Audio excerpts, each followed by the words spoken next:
Today's show is brought to you by TraderCobb.com. Visit TraderCobb.com to go visit and join up to our free bi-weekly video newsletter. In the newsletter, you'll get 2 emails per week with content about the markets, scans, often heads-up calls, and you can meet my apprentices.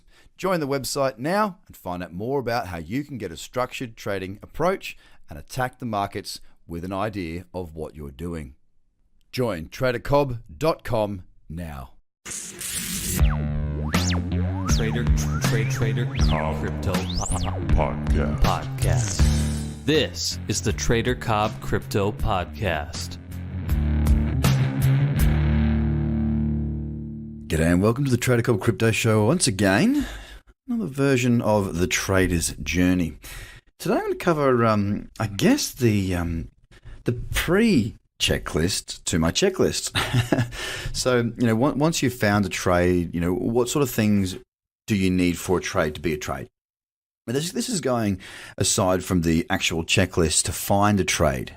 Obviously, I've got 3 trading strategies. For those of you that don't know, 3 trading strategies. They all have checklists of essential factors that must be met and bonus factors that help to build the probability out if you've got a couple of trades that you're trying to pick which one or which ones to go with. But just for those of you who don't know the trading strategies and are trying to work out what constitutes trade to an investment, well, the trade for me requires at least 2 things. It needs to have an entry and a stop loss. Now, I see many people out there talking about trades that they've taken, but they basically don't have a stop loss. And it's not really trading. Buying something and hoping it goes up. That's called investing, essentially. Buying it and going, I'll wait until it gets back up to there before I sell it. That's not a great strategy. It's okay for investing if you're looking to be buying solid projects that you believe in long term, but that's not trading to me. You need to have an entry and a stop loss. You need to have a plan as well. So getting into a trade is one thing. Obviously, the entry point is where you enter. The stop loss is where you get out if you think it's going against you. If the reason for entering the trade becomes invalidated, that is where your stop loss should be. So there are 2 things that you must have for it to be a trade. The third thing, as I say, is a plan.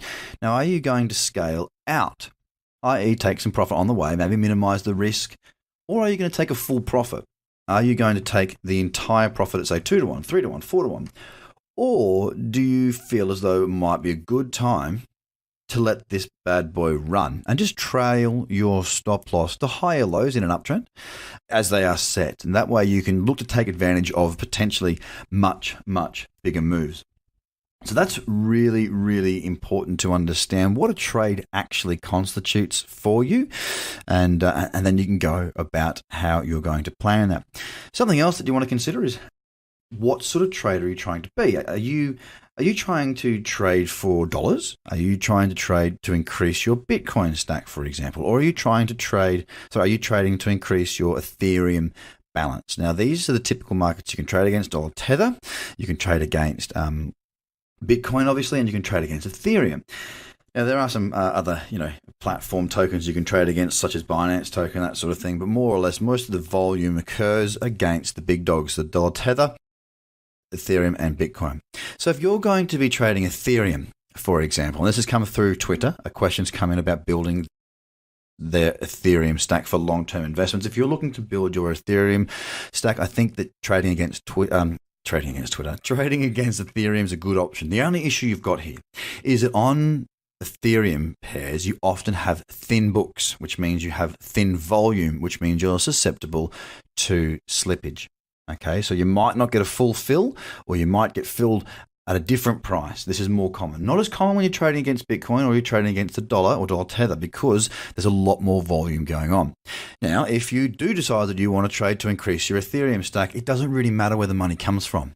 If you're trading to build your US dollar tether, well, send that dollar tether over and buy Ethereum. If you're trading against Bitcoin and you get a good profit and you bank it in Bitcoin, send that Bitcoin across or transfer that for Ethereum.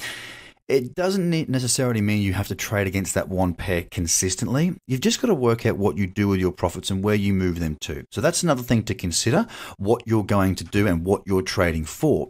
Are you trading to build a portfolio, or are you trading to basically to pay your bills, I suppose? Now, ideally, if you're a full-time trader, it's a nice position to be in where you can actually pay your bills and you can keep money aside for investing and building that portfolio. This is something that needs to be considered. Second to that is, what is the plan beyond that? Okay. Are you going to reward yourself? And you must do this. You've got to be rewarding yourself. If you don't plan everything out, I've got a, I wouldn't call it a dream board because it's not a board as such, but, along those lines of, knowing what I'm after. There's, trips that I want to do with my family.